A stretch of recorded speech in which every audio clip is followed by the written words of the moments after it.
Proceed, Senator Chute.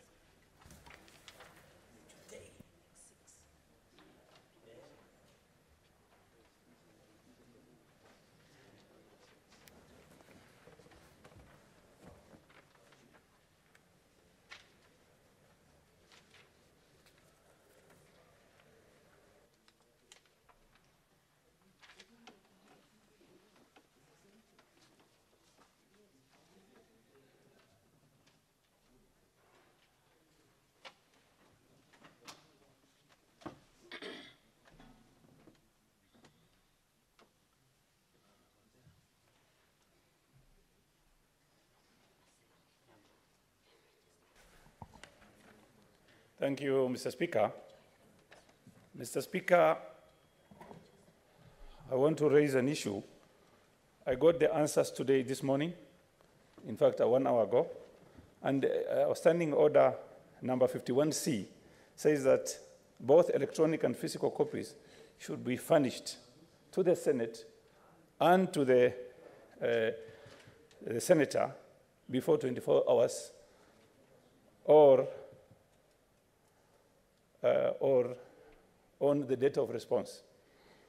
I've just received this reply 1 hour ago, and I would want to ask Mr. Speaker to rule on these issues. If we've asked this question about 2 months ago, and the reply is coming today, is this really in order? Because if we continue like this, even supplementary questions I'm supposed to ask, I cannot ask because I've not gone through the answers, Mr. Speaker. Very well, Senator Chute. Are you therefore saying that because of the late filing of the response, you are unable to interrogate that response effectively, and hence you need time to look at it so that you can effectively interrogate that response? Thank you once again, Mr. Speaker. I will still continue and ask the question, but I wanted you to also note that we should desist from giving answers or giving us documents at these late hours. Thank you, Mr. Speaker. I'll proceed and ask the questions. Honorable CS, indeed, the written response from your ministry ought to be received on or before 24 hours to the hour of response. And therefore, going forward, we will allow you to proceed to respond to the question. However, going forward, please file your responses as per our standing order. I will allow Senator Chute to proceed to pose the question. Thank you, Mr. Speaker, sir. Also, let me thank the Cabinet Secretary for coming before this August House today. My question is as follows. A, could the Cabinet Secretary disclose the food commodities being imported duty-free, stating the approved packaging and container sizes? B, which companies have applied for pre-qualification to import food commodities duty-free from September 2022 to date? And how many of these have been issued with permits to import? Mr. Speaker, question C. How many companies have so far imported goods? And what actions will the ministry take against the pre-qualified companies which have not complied with the terms of engagement? Thank you, Mr. Speaker. Honorable CS, proceed to answer the question. Thank you, Mr. Speaker. Mr. Speaker, I humbly appear or submit myself to the authority of this Parliament to answer the good question asked by the Senator for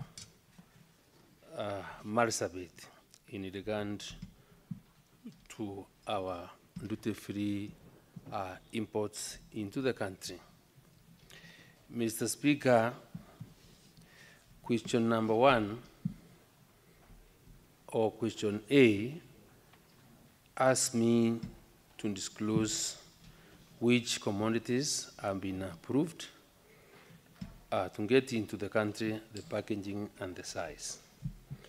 My response, Mr. Speaker, is through cabinet direction out of a decision that was made in a cabinet meeting. I was authorized to issue permits to bring various commodities into the country to try and bring down the cost of food in the country. And to that effect, Mr. Speaker, the imports I authorized are as follows. We have the white shelled maize, a quantity of 1.4 million metric tons, which should be on 90 kilogram bags. We have the other second commodity, which is white milled rice, where I got authority to bring in 1.1 million metric tons packaged on 50 kilogram bags. Mr. Speaker, lastly, is that my ministry was also authorized to issue permits to bring in 280,000 metric tons of sugar of 50 kilogram bags. Mr. Speaker, in response to question B, which is the number of companies which applied for pre-qualification and to bring these items, Mr. Speaker, my answer is as follows. Mr. Speaker, we did advertise for expression of interest for those people that wanted to participate in this particular assignment, recognizing the fact that government is not spending a single coin into this, and we were trying to get private sector participation in them bringing the cost of food for purposes of ensuring that we had many participants and for transparency. I did cause an advertisement in the newspapers on December 14th, and out of that advertisement, different importers from all walks of life did apply, and we had a total of 461 applicants. The shortlisting was done, and 275 companies were responsive. And Mr. Speaker, it is out of the 275 companies that we have been, or we issued licenses to participate in the importation of the various food commodities in the country. Mr. Speaker, question C, and by the Mr. Speaker, however, I regret the submission of the answer late. You also find in that annex to the question, Annex 6, as a list of all the people that were pre-qualified for importing various commodities and the quantities which have been allocated to them. Mr. Speaker, question C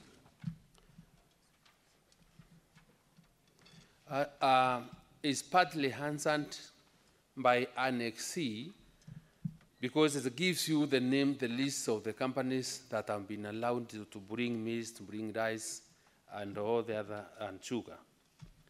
But the question, Mr. Speaker, that is not answered in that question is how or what action I will take against the pre-qualified companies which have not brought the required or the permitted items.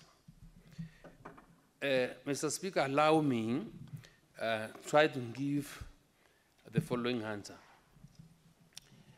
remember, I think everybody probably may be aware that we've been going through very difficult times, and the cost of food has been quite high. And because the National Assembly, or Parliament for that matter, specifically the National Assembly, are not appropriating any money for us to use for procuring any food items, then we realize we must think outside the box. And thinking outside the box is how we will be able to bring in private investment or partnerships, collaboration in ensuring there is sufficient food in the country. This is what is informed this decision of giving people permits to bring food into the country, and government waiving a duty on them as an incentive, so that when food is available into the country, and the expectation that we had was that we have quite a lot of inflows of food, and the normal forces of demand and supply would be able to cause imbalance because of the inflow of great quantities, and for that matter, be able to reduce the prices of rice, which, Mr. Speaker, I'm very proud to say, today, when this administration took over, a bag of 50-kilogram bag of rice was going for 3,500 and above. And up to now, if anybody went to the market today, that kilogram bag of rice is retailing or selling at a rate of around 1,800, between 1,800 and 200, meaning that this importation, without any government investment, other than the waiver of duty, has been able to substantially bring down the costs of that important commodity. Mr. Speaker, there is nothing I can do for now for anyone who has not been able to bring the food items. Reason, Mr. Speaker, is that though I had legitimate expectation on my part as Minister for Agriculture and Livestock, charged with the responsibility of ensuring there is food and the country's food and nutrition secure, is that because this was not a direct investment or procurement where I would have cost people to provide binding bonds or guarantees, and where we are not putting any money, it may not be possible to reprimand. The only thing probably that I would do is to either look or understand why they were not able to bring in the items as they had applied, and probably maybe in future be able to exercise greater caution when allowing them to bring in import, because they are in breach of our contractual obligation to bring in food.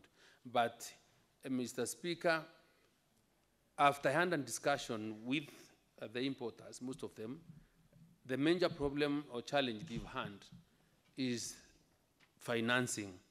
It is not cheap, it is not easy to bring in 10,000 metric tons of rice or maize, because we are talking about an investment of beyond 1.4 billion shillings. And banks have their own stringent rules in assessing in different customer, and for that matter, most of these customers, the problem that they told me that they had was the issue of financing, because probably they never had an idea of how much it would have really cost them. Secondly, the other challenge, Mr. Speaker, is that because of the problems that have been experienced all over the world by the Russian and the Ukraine war, then grains, there is serious scarcity of grain in the world, and it has not been very easy to get the non-GMO maize, which I asked them to bring in the country. So there has been, those are the main challenges, and right now, Mr. Senator Marsabit, that is the major problem that we found ourselves in. But as I finish, Mr. Speaker, Probably it behooves every one of us to understand the importance of the country being able to feed itself. And the responsibility of ensuring there is food for everyone in this country is our duty as Kenyan people. But it's also the greatest responsibility of our elected leaders, because the people that elect you, the people that vote for you, trust you more than anyone else. So if you took this, the responsibility of sensitizing people or farmers why we need to get back to our farms and take advantage of the government interventions that we are making for us to be food secure, we won't be able to beat, to really overcome this problem. And Mr. Speaker, from this House, I can tell you that our projections, because of the government interventions and for us to be able to cure this problem of lack of food, that the country for the last 4 years has not produced beyond 30 million bags of maize which we require. But because of the government interventions and the grace of God that we've had very good rain, the fertilizer subsidy program that we've been running, then our projections had that we'll do 44 million bags, meaning we'll have covered our deficit by around 14 million bags by the time our farmers are harvesting in the month of August.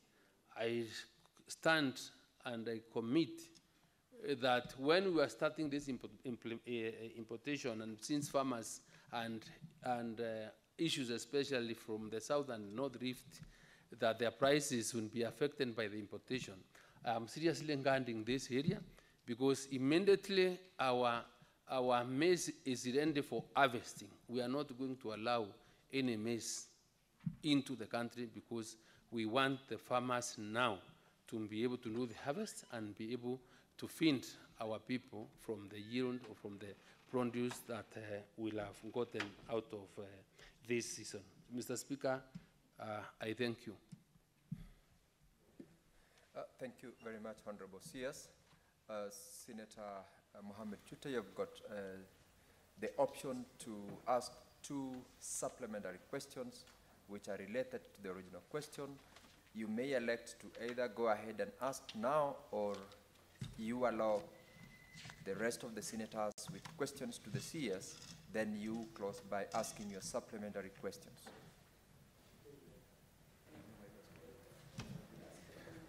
Thank you, Mr. Speaker. I will ask one question now and then the other one later on. But thank you for this opportunity, Mr. Speaker. Let me thank the Cabinet Secretary for the answers. But, Mr. Speaker, it seems like these Cabinet Secretaries don't even talk. Because I'm wondering, the CS is talking about rice being sold at 1,800. I think 2 weeks ago, the Minister for East Africa, Madam Miano, was before us. And when she talked about buying relief supplies, she's buying 50 kilograms of rice at 7,500.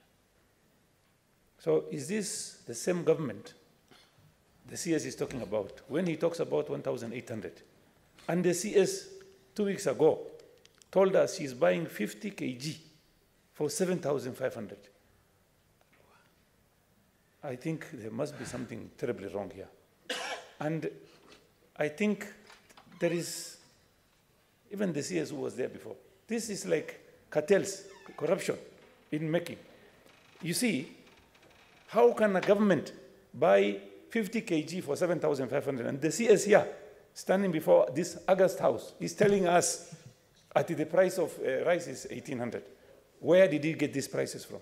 What is happening? Why are you not talking to the CS, also East Africa, so that you can come up with one price?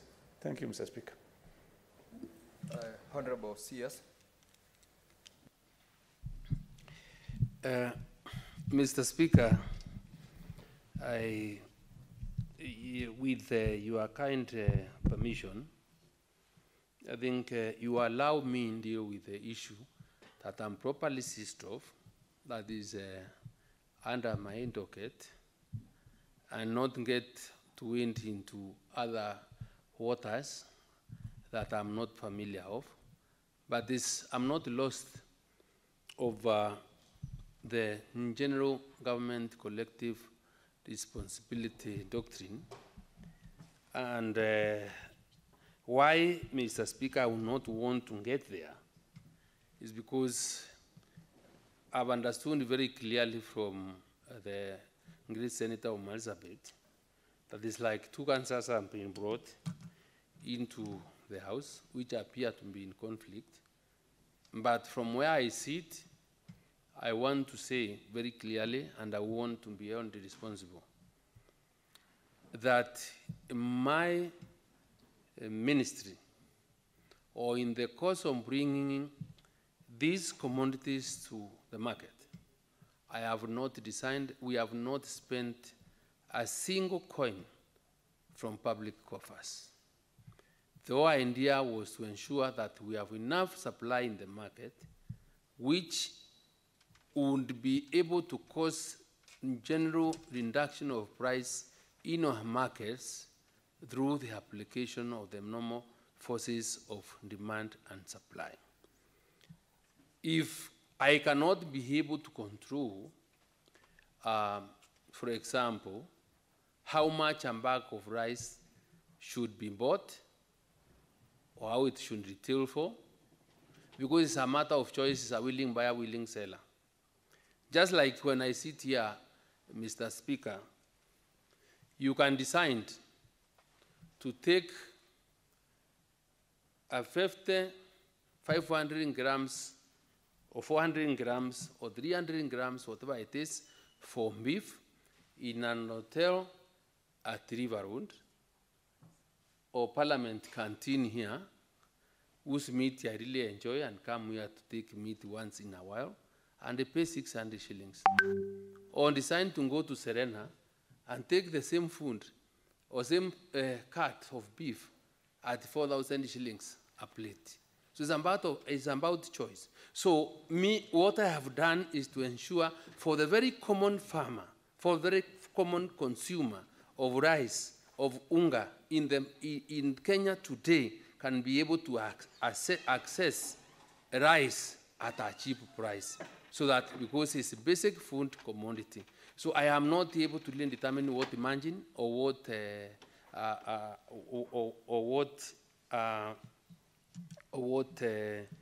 price. What is your intervention, Senator Manago? And remember, you cannot, of course, as a matter of fact, raise a point of order. That's a point of clarification, Mr. Speaker. Very well. Mr. Speaker, I rise to seek clarification from the CS when he says it is a choice. Is the Cabinet Secretary saying the Cabinet Secretary for East Africa has a special population, she is buying rice for 7,000, and he has a special population, he is buying rice for 1,800, Mr. Speaker? Honorable CS. Mr. Speaker, I don't want to be misunderstood.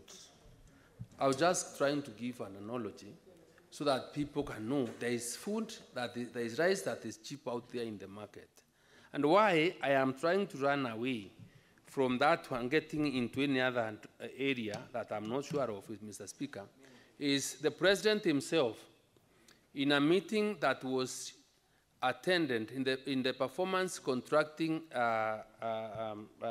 resorts announcement at KICC, once and said that the supplies branch and pre-qualified people that were selling these commodities are 7,500. But in the market, there were lower prices. Mr. Speaker, the prices that I think are being pendled or referred to are very old prices that applied a long time ago through the supplies branch. Because I did not, and I don't sure, I've not consulted my colleague cabinet secretary to get to know. Mr. Speaker, Proceed, Honorable CS. Let's Mr. allow Speaker. let's allow the CS to proceed. Let's allow. Is it in order for the CS to say the information is being peddled in the House? I haven't seen Mr. Speaker, the House. Let us allow the CS to be heard in silence. Honorable Chuta, Honorable Mandago, allow the CS to respond in silence. Proceed, Honorable CS. Mr. Speaker, I am saying the country has had for some time prices that were obtaining in the market out of a pre-qualification from the supplies branch.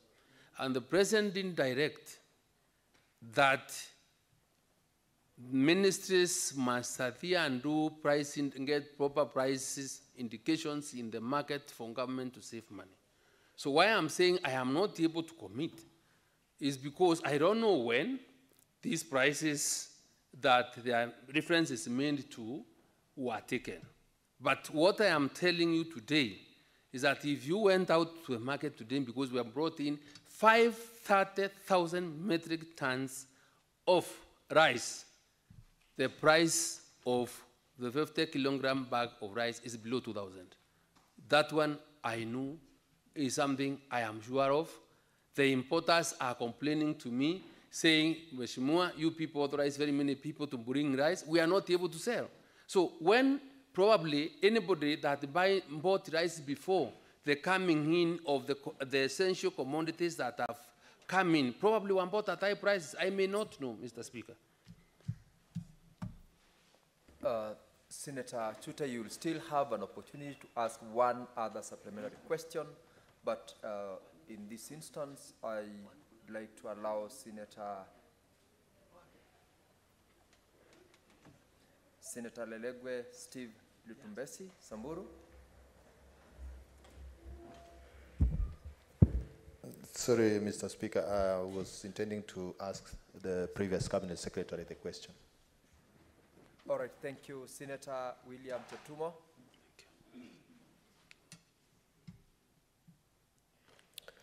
Thank you, Mr. Speaker.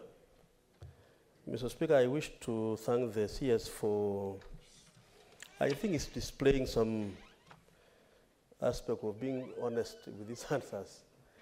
But, Mr. Speaker, the CS spoke about the fact that some of the suppliers that have been licensed to import products, whether maize or rice or sugar, sometimes don't have the capacity to really comply with that particular order. Mr. Speaker, the arrangement between the ministry, Bwana CS, and those suppliers, in my view, amounts to a contract actually between the ministry and those people. And as you have already stated, the intention is to help Kenyans so that they reduce their prices by that supply.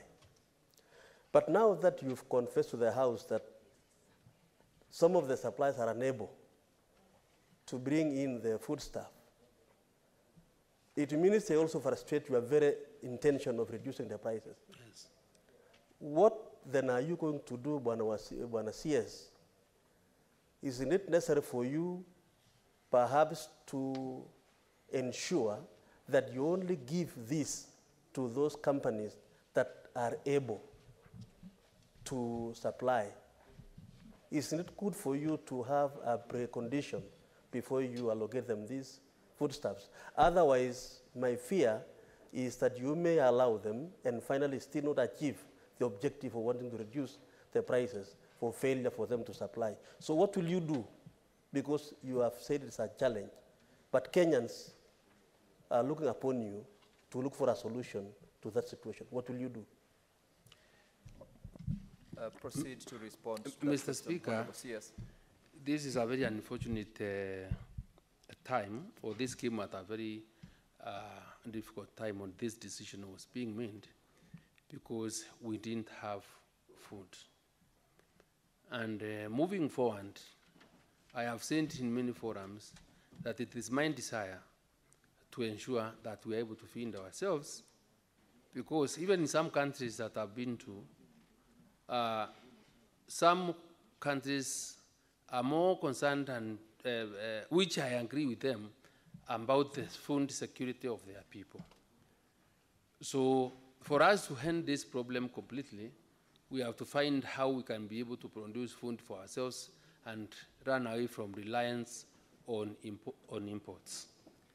Mr. Speaker, I sent very well, because Honorable Cheptumo's question is genuine, is legitimate, and I appreciate his concern. But my main problem is because this was not a normal, it's not a procurement where we were spending any kind of money. We will not be able to bid the farmers, the importers, by way of serious guarantees on how much, what biddable or what guarantee to sign.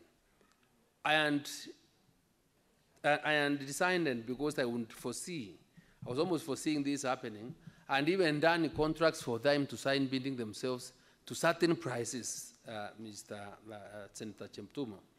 But because this is private investment, you are telling us you cannot give us conditions. You want me to borrow money from the bank at an interest, and you want to dictate to me how much money I will be able to sell. Secondly, was a very bad time when the dollar fluctuations, the currency fluctuations, and all imports are done on dollars. There was insufficient dollar supply in the market.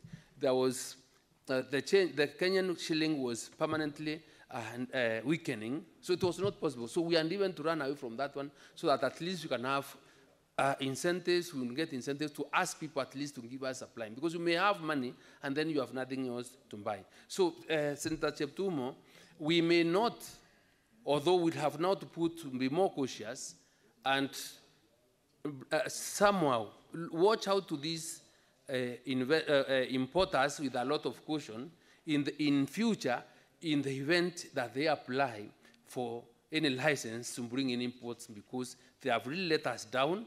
We would have been better than we are today, and they really kept their promise, because I think when we give them a contract or a license to bring, there was that general understanding that they will bring, meaning that they created legitimate expectation on our end as government, because we're expecting them to bring those commodities to be available to our people in the country, at least to be able to access something to buy. CS, thank you very much, Honorable CS. Majority Leader.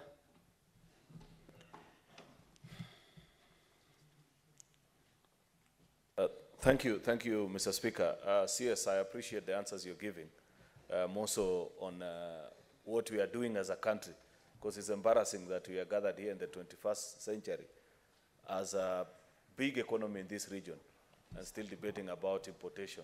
I think your answers need to be more reassuring on what exactly we are doing, so that we stop this business of relying on farmers from other regions. Because the long and short of what we are discussing here is, how are we procuring from other farmers? We are not short of land, we are not short of water, we are not short of people to cultivate. That is what we expect, Cabinet Secretary, that in the next few months we shall be discussing. My question, Mr. Speaker, is with regards to, this is a supplementary question, something that the Cabinet Secretary hadn't been prepared for, but you know, we have always told them to be prepared when appearing before the House. We passed the Tea Amendment bill here in 2020, Mr. Speaker. Subsequently, the people that we had disputes with moved to court. Many players in the industry, East African Tea Trade, KTDA, and the likes. With the new administration having come into office, Mr. Speaker, and more so specifically, the directors of KTDA who are in office courtesy of that particular bill, unfortunately, they have refused to withdraw the cases that were filed by the ousted directors. Principally, a specific case, Mr. Speaker, that would have allowed all the 60 plus KTDA managed tea factories belonging to our farmers to pay only 1.5 as 1.5% of their gross as management fee, because they continue to enjoy the benefits as it is. I want an assurance from the Cabinet Secretary. When does he intend to crack the whip as a leader in charge of that particular ministry, to have a sitting with those directors and know that they are beneficiaries of an act that was passed in this House? They cannot on one hand enjoy being in office, while on the other seek the protection of the courts, not to pass the benefits to the farmers, Mr. Speaker. I want that particular assurance from the Cabinet Secretary, so that we know which way do we proceed. Because if these directors are not keen on withdrawing the case, then let's go to the elections and elect fresh directors that still believe in the tea reform movement. I thank you, Mr. Speaker. Honorable CS, you respond to the question by the Majority Leader. Mr. Speaker, I can't agree more with the Majority Leader. And I may also say that I am a tea farmer. I know those problems. I passed this law. I was lucky, courtesy of the people of Meru, to be a senator, and I was in this. So I think the best way to address this matter, because I really feel the senator and Parliament cannot just be passing a law in vain. So let me invite the Majority Leader, because he's a man of wisdom, and then because now I'm the other end implementing what I passed here, then we can be able to come up with a proper way of how we need to do it, because it must be done, and whatever is required to be done, I am ready to do it, and Mr. Speaker, then I can report back. But I am willing to take up that challenge and ensure that is best. Mr. Speaker, the issue about tea farmers in the country is something that is so close to me.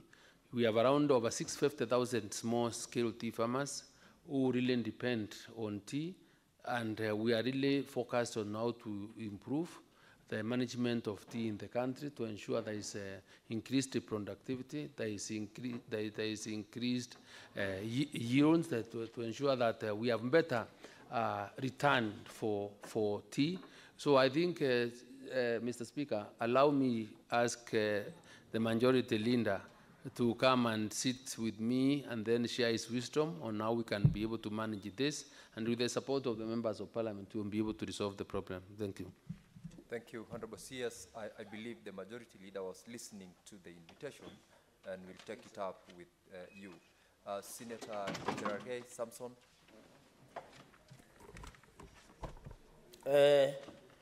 Thank you, Mr. Speaker, sir, and thank you to our former colleague, Senator Mithika Linturi, the Cabinet Secretary of Agriculture. Mine is, Mr. Speaker, what I had asked earlier on. Bwana CS, your colleague CS of Trade had indicated that he gave an opportunity of duty-free maize into the country. My question is, how many metric tons of maize have been imported since the duty-free period has been open since last year, specifically on maize? And how long will the duty-free for importation of maize into country end before the next harvesting season, especially in North Rift, where I come from, Nandi, Wazingishu, Trans Nzoia, and other parts of the country? Mr. Speaker, sir, and finally, Bwana CS, being a Minister of Agriculture, just adding on what Senator Aaron about tea sector. Bwana CS, are you aware of the tea plucking machines crisis that we are seeing in North and South Rift?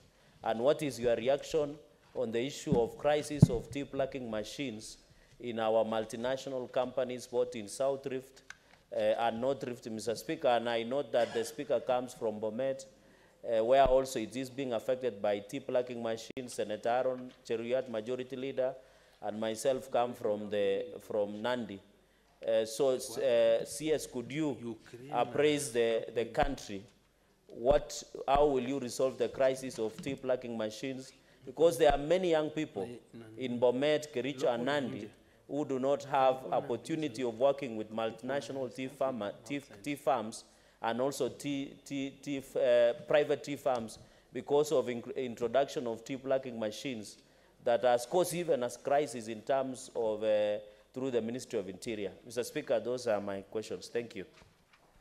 Honorable CS, could you, response to that question. Mr. Speaker, my former chairman of Legal and Justice Affairs Committee, and deputized him. I don't know. Rules have changed, and I would want to have to answer this question in a way that I think is best for the country, and I will not give a political answer. I appreciate what the tea farmers and the work done by the people that are given jobs in the plantations of picking tea, and I also appreciate the concerns of our leaders, and especially Senator Chiragei, in terms of the kind of job losses that will be or are likely to be occasioned by application of these machines, because I think that is what the main problem is.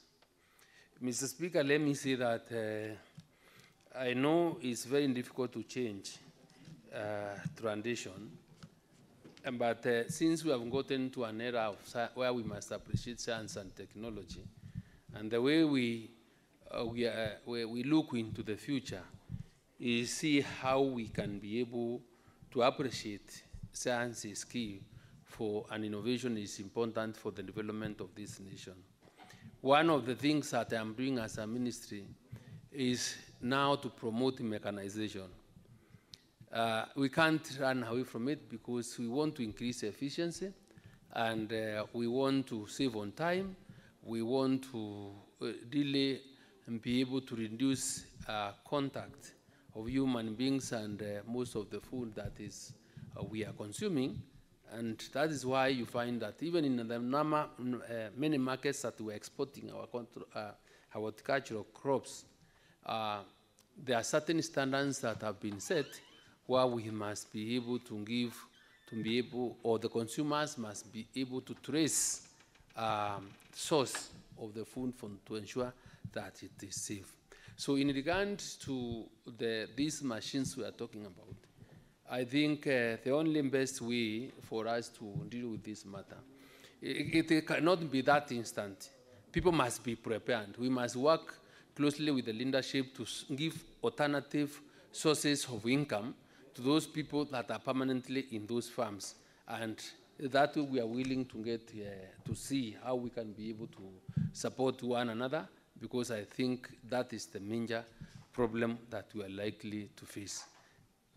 I am also getting into areas where we are going to mechanize, and we are in the process of ensuring that we avail other farm inputs like tractors and harrows to our farmers, so that we can be able to get to be able to produce faster.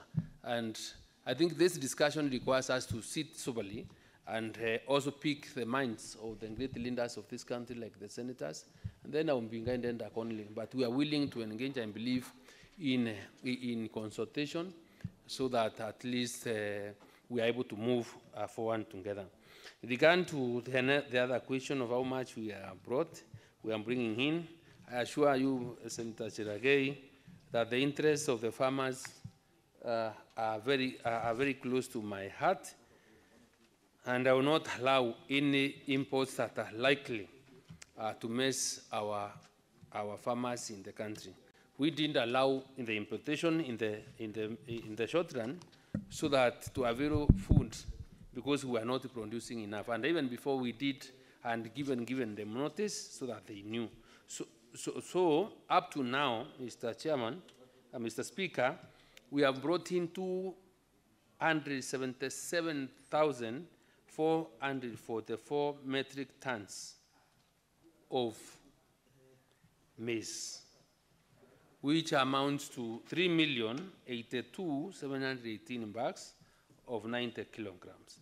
And out of this, we've had 106,988 from Uganda, 37,149 from Tanzania. We've had yellow maize from Ukraine of 42,464. We've had Ethiopia and South Africa giving us 90,843. That is what gives us a grand total of 277,444 metric tons. Those are the quantities of the maize that have come in up to yesterday. But I expect to get more maize coming in at the end of this month, because importers have shared with me the Mbere of lending and the quantities and the source. And I'm trying to assure the country and those people that are busy out there that we are bringing in food of the right quality that is acceptable in our Kenyan market. There is no GMO coming, contrary to what many people are saying. And my CAFES, CAPES or other agencies, I've asked them to be on the lookout to ensure that whatever comes into the country conforms to the advertisement, that the specs that I put in the papers on the 14th of December, Mr. Speaker. Thank you. Thank you very much, Honorable CS. Before I allow the next series of members to ask questions, CS, you may resume your seat. I've got a communication to make. Honorable members, I've got communication on visiting teachers and students from Ndararua High School in Dagoretti South, Nairobi City County. Honorable Senators, in the public gallery, we have 51 students accompanied by 3 teachers from Ndararua High School in Dagoretti South constituency, Nairobi City County, who are in the Senate on an education tour.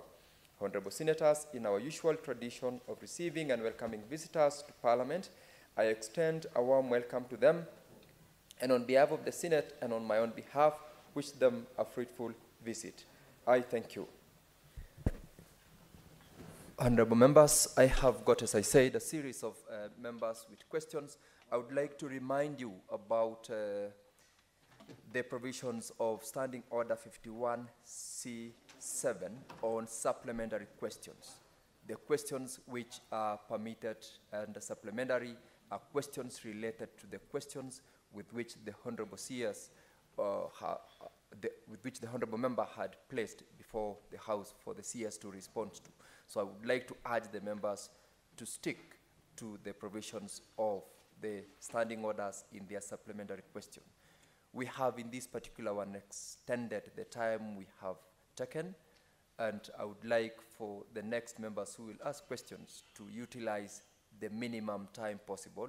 Remember, we still have got 2 more questions for the CS as well as another Cabinet Secretary who is in the waiting lounge. Honorable Mandago Jackson. Thank you very much, Mr. Speaker. My supplementary question to the CS is on the sugar that is being imported, and the CS has said they are importing 280,000 metric tons. I would like to ask the CS, as the sugar price at the consumer level dropped since the importation of duty-free sugar. Honorable CS.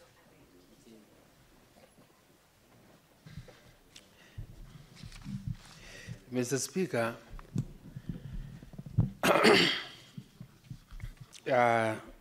these 280,000 metric tons is what was authorized between December and now.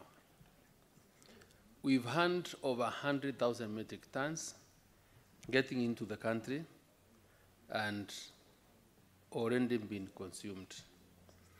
I remember in the month of April and May, mid-May, in the month of March, April, and May, a 50 kilogram bag of sugar was retailing for around 53 to around 6,000 shillings.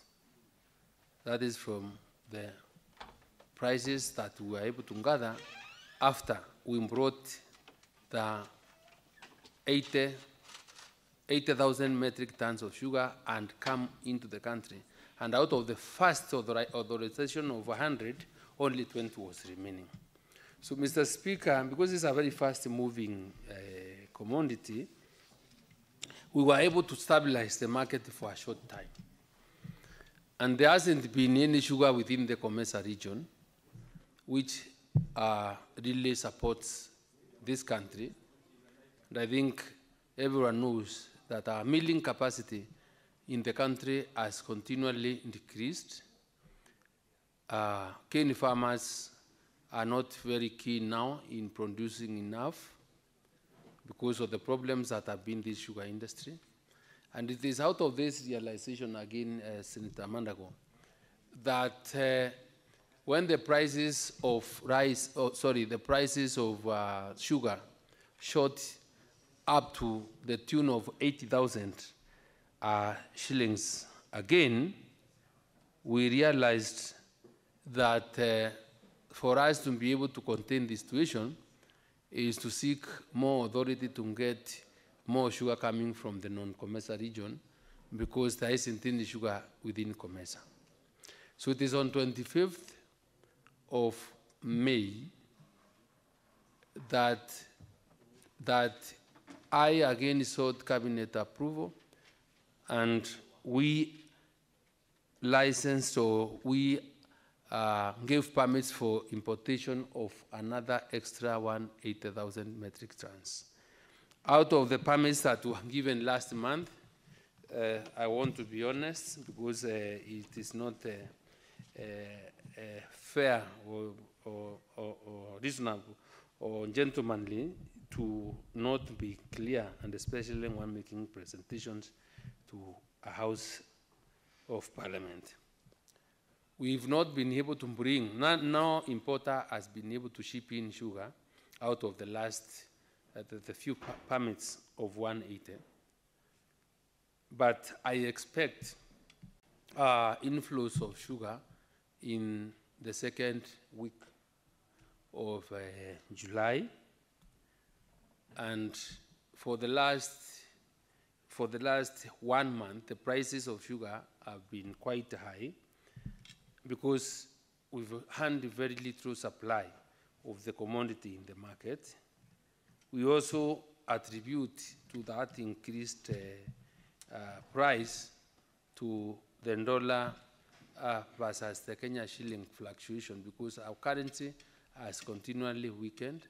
Remember, we are exchanging a dollar to a shilling at 142 shillings. But let me also mention that for us to really be able to deal with the issues of food in this country, we have to deliberately invest in our farmers. We have to deliberately, as leaders in this country, really to sensitize the country and our farmers to really get back to the farms and take advantage of the interventions that the government is making. So without our increased production of cane and increasing our milling capacity of the sugar mills, then we will continually live in this problem. I've had a meeting with the sugar caucus of the senators and the governors from the sugar and growing belt. We've had discussions, and we are coming up with a program on how to address this issue so that there is increased production of cane and milling. So when we come, because we're coming with some reforms and to this House, we kindly ask for support. And I think the sugar bill, I think, is also lying somewhere, which we're asking meetings for us to make considerations and see how to address the issue.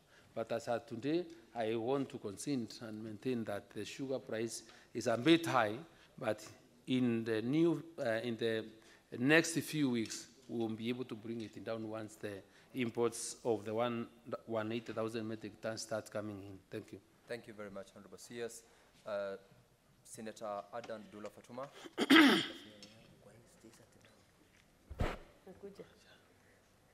Thank you, Mr. Speaker. And Mr. Speaker, let me take this opportunity to welcome CS back to this House in a different capacity. and congratulations.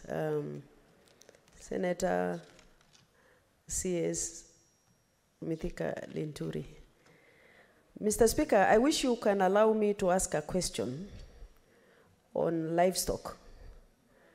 Of course, for us who are pastoralists, we know agriculture and livestock is devolved. And livestock is our tea, coffee, sugar, and everything.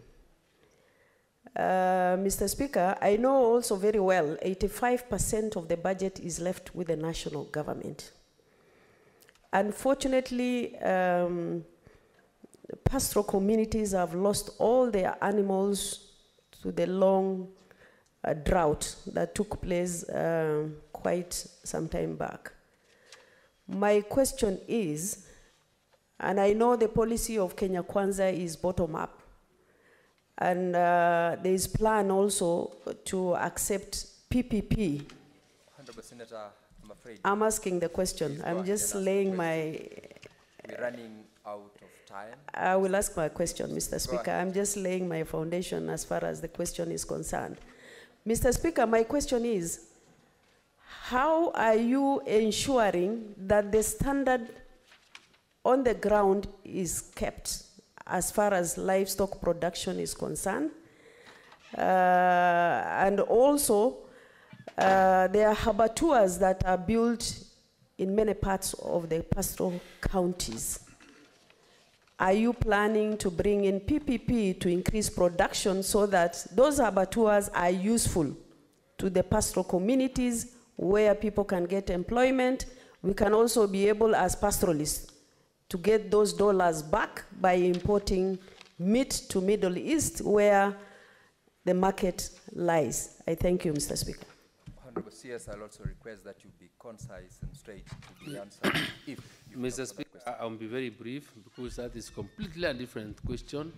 But my good sister, who is my neighbor in Mbere, we really must satisfy her conscience that I am very keen, and the ministry is looking at the interests of our pastoral communities. And for your information, and very good news for you, that already have completed building or doing the ciûria abattoir.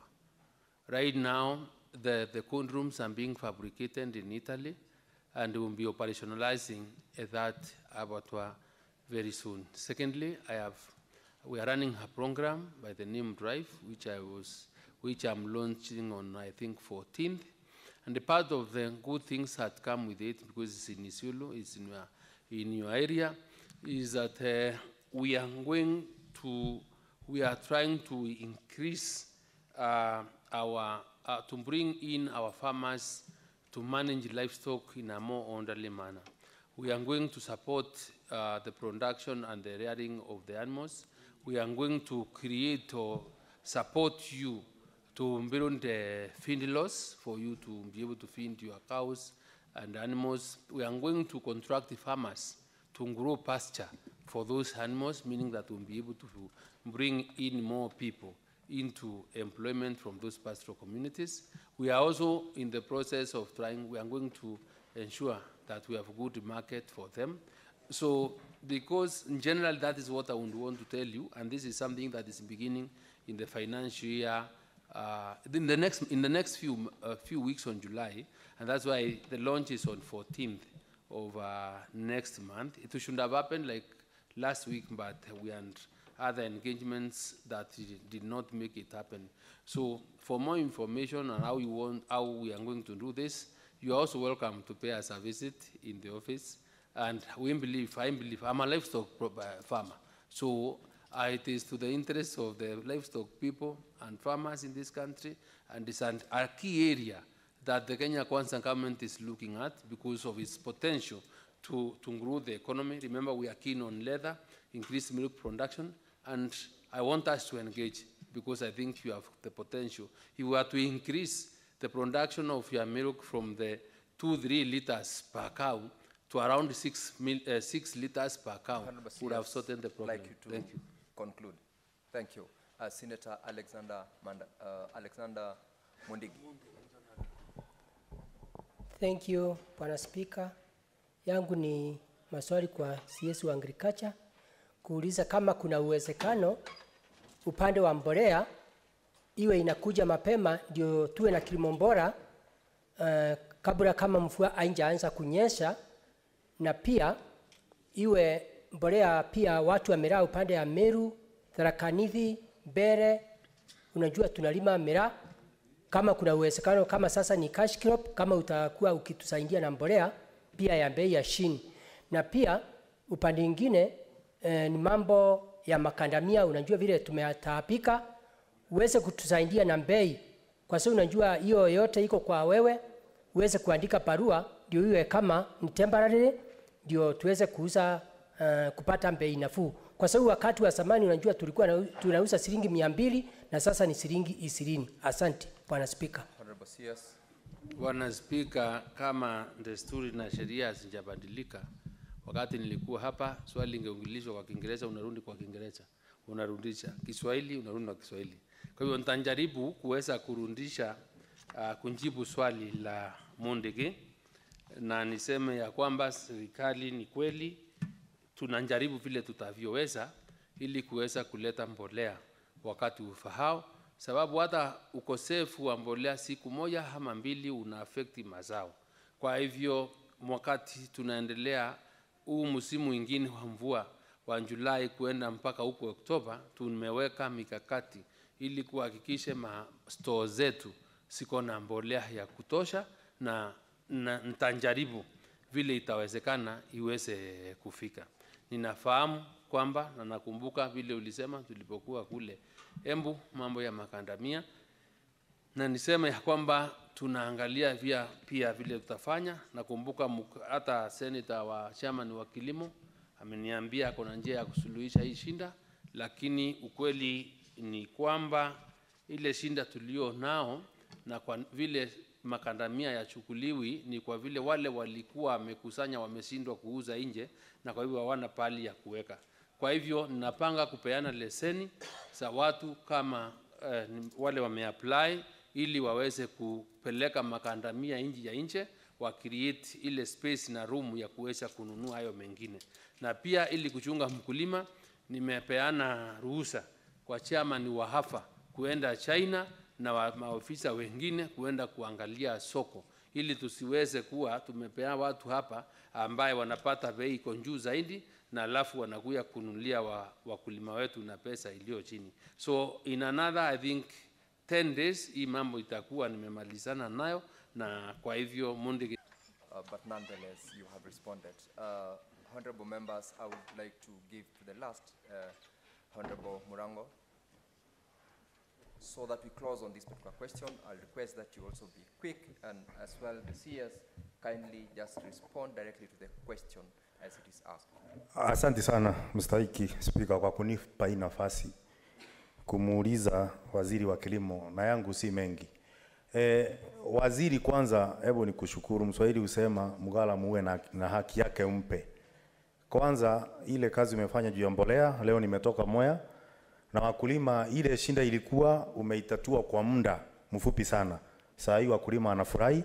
Jambo kidogo tu fertilizer 17 na 23, hiyo maneno tufunge, tupange maneno ya ndege kwa sababu ya wale kuelea. Hiyo ingine waziri ni kwamba yangu ni mambo na hiyo mchele. Saa hii umetupatia mbolea. Tunalima mchele Mwea, Bunyara, Ahero na Mbura, na tutalima mchele ya kutosha. Kwa hivyo ningeomba kwamba wakati mnafanya uamuzi wa kununua mchele kutoka nje, muhakikishe ya kwamba ile ambayo tutalima kwa hiyo mbolea ya ruzuku umetupa kwanza, mmechukua yote, wakulima afurahie.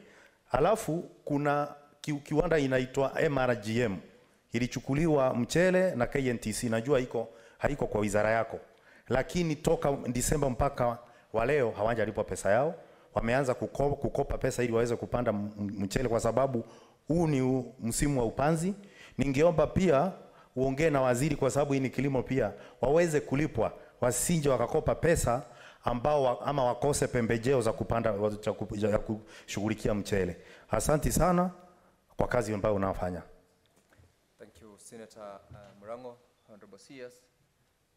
I hope that will be done in the next 30 seconds. Namshukuru Senator wa Murang'a wa Kirinyaga sababu hakuna swali ameniuliza. Ameongea. Thank you for the compliments. Na niseme ya kwamba nitajaribu. Nilipopata shinda yako ya mambo ya fertilizer nilipata nikiwa nje ya Nairobi, na unaona nilifanya kazi and I'm happy. Watu tayari wamepata fertilizer. Nataka pia kusema ya kwamba tumejipanga vizuri na fertilizer itakuwako ya kutosha na pia bei ya chini, na kwa hivyo hakuna kitu kingine mimi nataka munisaidie naye tafadhali ndugu zangu, ni kurudisha watu kwa mashamba tuweze kushalisha chakula, na wale wengine tuwaombee wajue tuko na jukumu ya kushalisha chakula kama taifa. Mambo ingine tuachane nayo na kucheza na maisha ya Wakenya. Asante. Thank you very much. Senator Chute, your last supplementary question. Kindly be quick and straight to the question to the CS. Thank you, Honorable Speaker. I cannot be that short because this is my question, and I was given these answers very late, and that is not my fault. That is the CS's fault. But I want to put a question to the CS, and it will be a bit broader. Mr. Speaker, there is something I don't understand. There is, according to the CS trade, there was an exemption, duty exemption, for Kenya National Trading Corporation on rice, 150 metric tons, sugar, 200 metric tons, and beans, 80 metric tons. And similarly, there is an exemption that came from Ministry of Agriculture of rice, sugar, and other commodities. And the CS told us they have not used any government money. Mr. Speaker, if the government has given exemption in the tune of billions of dollars, does it mean that the money that was exempted is not public money? Of course it's public money. What I want to ask the CS, Bwana CS, what are you going to do so that between the two ministries you can sit and discuss and agree on which formula to use? Are you going to use KNTC formula, which is going to be very expensive for this country?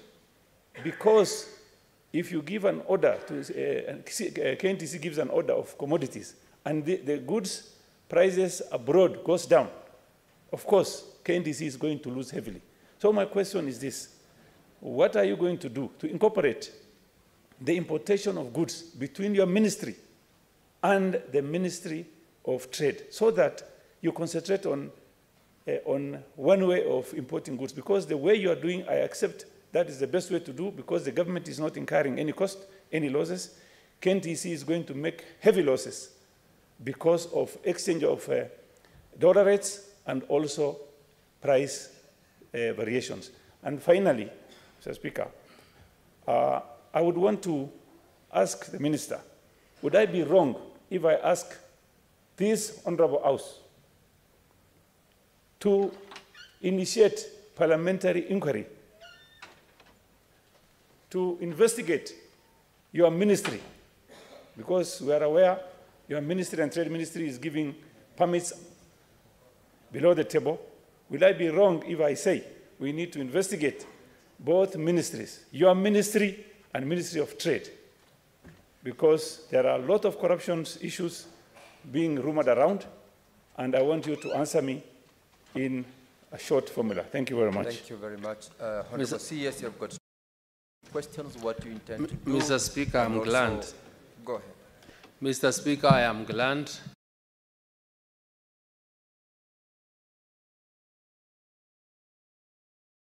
and those are the issues on giving of permits is a rumor.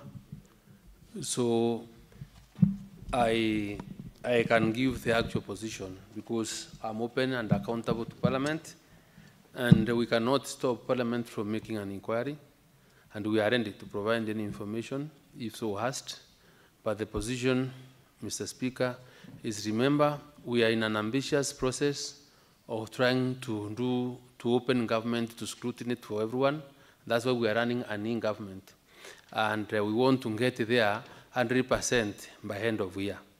So sugar importation licenses or whatever it is are done online, Mr. Speaker. So when you want to apply here, you have no contact with anybody. You go into the AFA portal, make an application. When you have met the requirements, then you even print from your own house. You don't even go to the AFA offices.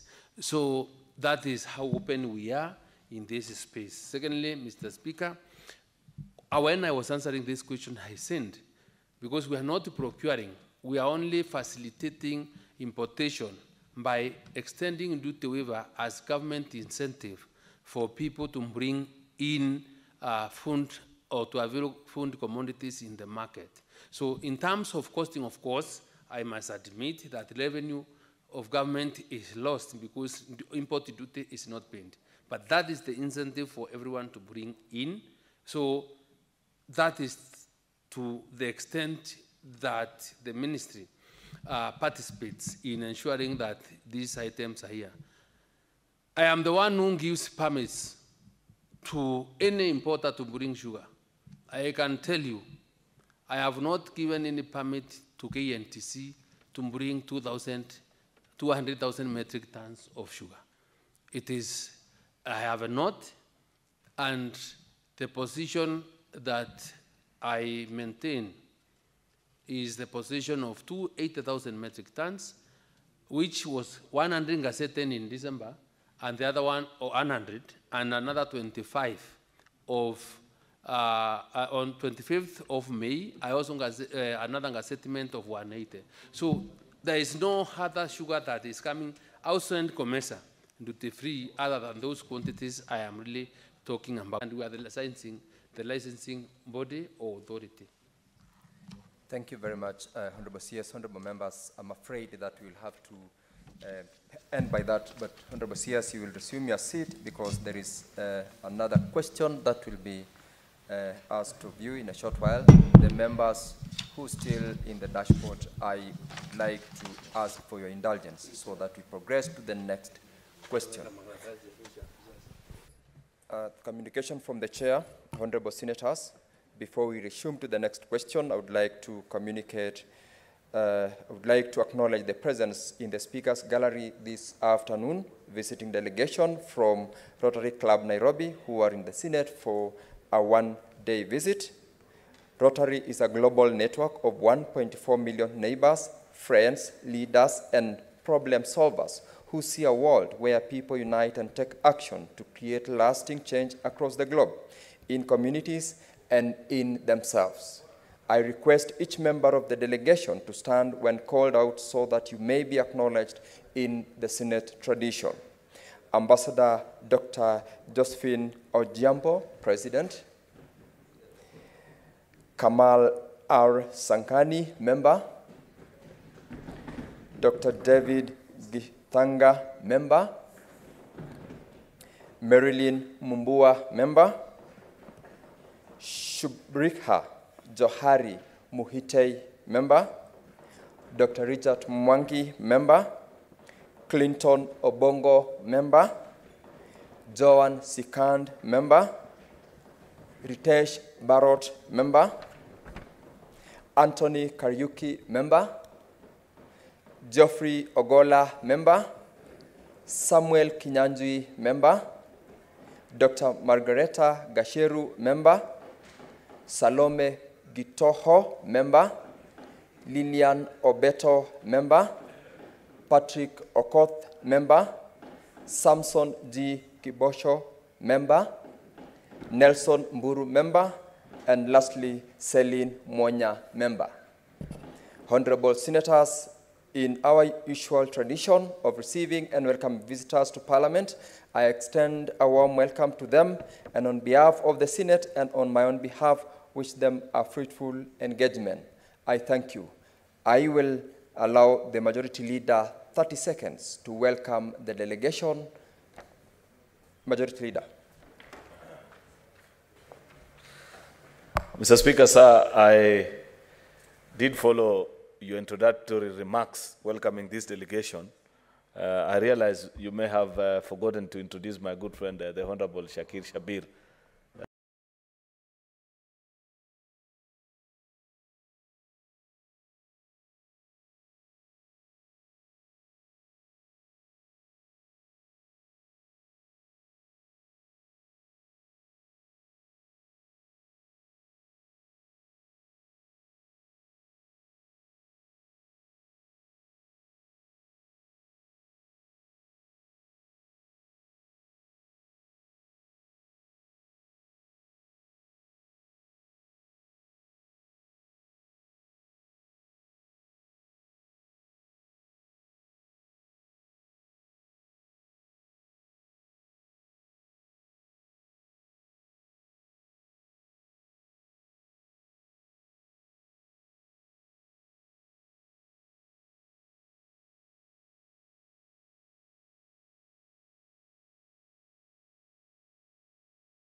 honorable members, with regards to the question number 018 by Honorable Senator for Turkana County, Senator James Lomenen MP, the Office of the Speaker received a letter signed by the Principal Secretary yesterday in the afternoon, indicating that the Honorable CS is unavailable to respond to the question due to an international engagement.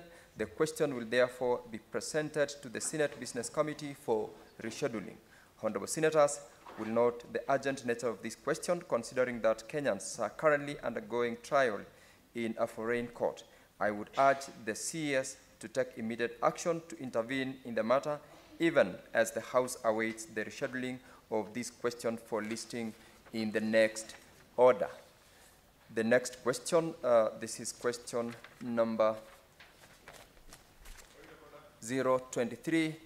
The Honorable Senator for Samburu County, Senator Dr. Lengwe Mtumbesi MP. Prepare yourself to ask your question. Yes, Senator Chute, what is your point of order?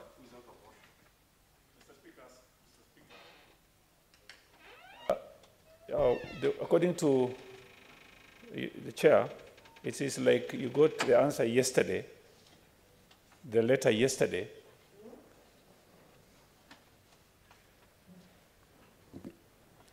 Yesterday, and the question asked by Honorable Lomonen was a question that was asked 2 months ago. Why should somebody wait until yesterday to write a letter? Senator Mr. Speaker, we need to, these cabinet secretaries are not resume very your seat. Resume your seat, Thank you. Senator Chute. Thank you very much. Honorable CS, you and your team are discharged. Senator Lelengwe, prepare to ask your question to the Honorable CS for Lands, Public Works, Housing and Urban Development. Thank you, Mr. Speaker.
Welcome, Honorable CS and your team from the Ministry of Lands, Public Works, Housing and Urban Development. We are in under 14 minutes expected to put to you a question that you have already sent a response. And in this moment, I would like to ask Honorable Senator Dr. Lelengwe to proceed to ask the question to the CS. Thank you, Mr. Speaker, sir, and I appreciate the presence of the Cabinet Secretary. I proceed to ask question number 023 in the order paper to the Cabinet Secretary for Lands, Public Works, Housing and Urban Development. A, what measures is the government taking to ensure the full operationalization of the Samburu Land Registry that was opened in 2021 to enable the residents of the county have access to land registration services and issuance of title deeds? B, when will the government deploy a land registrar to Samburu County? Thank you, Mr. Speaker. Thank you very much, Senator Lelegwe. Honorable CS, as I invite you to respond to the question, I hope you can be able to do that straight to your answer to facilitate any supplementary question that may come from the honorable members. You may proceed. Thank you very much, Honorable Speaker. Delighted this afternoon to be here, Mr. Speaker, to shed light on matters raised by Senator for Samburu, Dr. Lengwe, and I want to respond as follows. Mr. Speaker, the Land Registration, the Registration Units Order 2017 provides for the establishment of land registration units countrywide. Currently, the ministry has gazetted 71 land registries countrywide, out of which 63 are fully operational and covering 41 counties. In 2021, Mr. Speaker, the registry gazetted 8 more registries to further decentralize the services. However, they are not operational due to various challenges, such as lack of space, equipment, insecurity, and inadequate staffing, among others. Mr. Speaker, so far, there are only 2 counties, that is Mandera and Wajir, where land registries have not been established. However, plans are underway to establish land registries in these 2 counties. Honorable Speaker, on measures by the government to ensure full operationalization of the Samburu Land Registry, I wish to respond as follows. Honorable Speaker, the county government had offered some office space in the basement of the governor's building. However, it posed a challenge to access by the clients and the public.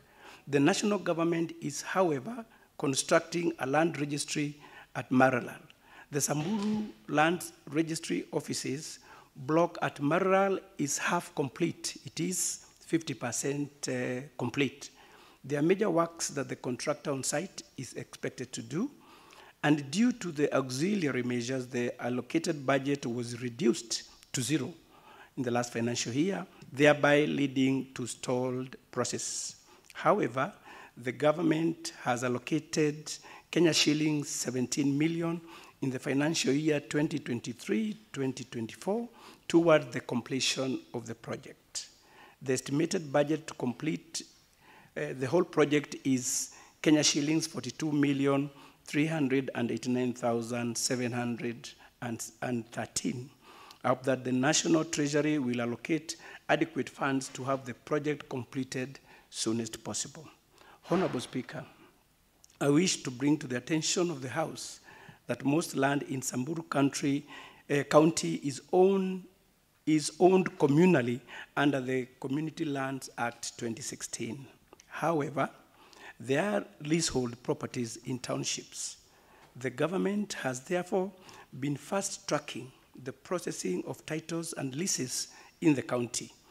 Earlier this month, that is this month of June, Samburu County government, in conjunction with the National Land Commission, issued 2,607 letters of allotment for plots in Maralal Township, and 2,000 letters of allotment are currently being processed. The ministry is waiting to receive the allotment letters for processing of lease documents. Further, community land management boards for the various community groups in the county have been gazetted. Our adjudication officers and surveyors are in Samburu recording interest in land and resolving disputes where demarcation is currently ongoing. Honorable Speaker, on the deployment of a land registry to Samburu County, I wish to respond as follows. The ministry in early 2022 posted a land registrar to Samburu County. However, the office space that was provided for the registry was not adequate and was inaccessible to the community. The county government had offered an office in the basement of the governor's building.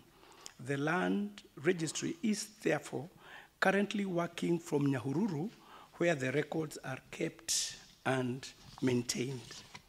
The government is committed, Mr. Speaker, to posting back the registrar to Maralal once the Samburu Land Registry Office block, that is the Samburu Ardhi House at Maralal, is complete. Honorable Speaker, I submit. Thank you very much, Honorable CS. Honorable Senator Lelengwe has got an opportunity to ask supplementary question to the CS relevant to the original question, if any.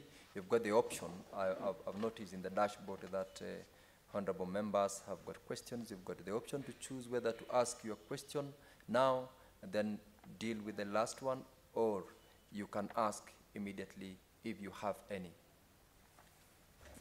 Mr. Speaker, sir, I choose to ask my question as the last. Thank you, Senator. Senator Methu John Muhia. Thank you very much. Before you take the mic, Senator, I would like to draw your attention to the provisions of Standing Order 51C7 on the relevance of the supplementary question. Thank you. Yeah, mine is actually a related question, Mr. Speaker, and actually should have been included by the Senator for Samburu because we share the Nyahururu registry as at now. I would want to know when the land registry in Orkalau will be operational, now that the buildings in Orkalau are complete, and we had an indication that the registry will be operational by February, Mr. Speaker. Honorable CS, you may respond. Thank you very much, Honorable Speaker. We have 8 land registries that are not operational, and that one of Orkalau in Nyandarua is one of them. Your Honorable Speaker, we are in the process. The registry is not yet complete. There are some works that needs to be done. Mr. Speaker, you know, land records are very sensitive and they are live documents. So there are some few